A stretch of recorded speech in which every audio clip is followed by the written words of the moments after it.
like one of the things I think that it's really hard that nobody ever tells you if you want to do creative work is how hard it is to actually find a decent story. And I think that we all think like, well, the real work of it is I'm going to go out and I'm going to shoot the thing and then I'm going to sit and edit it and I'm going to write it and it's going to put music under it, like whatever, and that's going to be where time is. But often, and people don't really tell you this, often the amount of time finding the decent story is more than the amount of time it takes to produce the story. And that if somebody wants to do creative work, you actually have to set aside just as much time for the looking for stories. I mean, I work on a national radio show, and we don't follow the news, we don't do anything. All we do is look for interesting stories, and there's 7 of us or 8 of us now.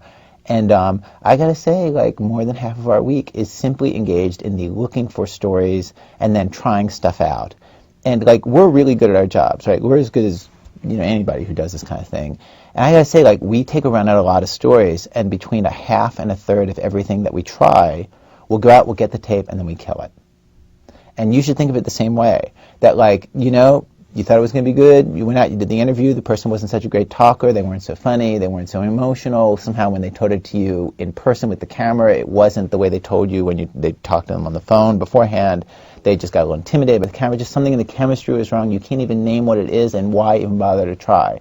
But then when you look at the footage, you know that there's a feeling that you had about it, which isn't in the footage, right? And then it's time, at that point, to be the ambitious, super achieving person who you're going to be, and to kill it. It's time to kill, and it's time to enjoy the killing, because by killing, you will make something else even better live. And I think that, like, not enough gets said about the importance of abandoning crap.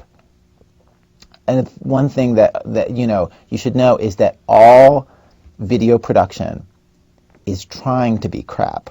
Like, in fact, all radio production is trying to be crap. Basically, it's like the laws of entropy, that thing where, like, all the energy of the universe is dissipating, and, like, all the atoms are getting lower and lower in energy. Well, basically, like, anything that you put on tape, from the moment you put it on tape, like, basically it's trying to be really bad. It's trying to be unstructured. It's trying to be pointless. It's trying to be boring. It's trying to be digressive, much like these sentences that I'm saying right here.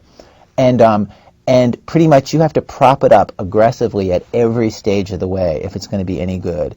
Like, you have to be really, like, a killer about, like, getting rid of the boring parts and going right to the parts that are, like, getting to your heart. And you just have to be ruthless if anything is going to be good. Things that are really good are good because people are being really, really tough. And you're going to be really tough in doing it.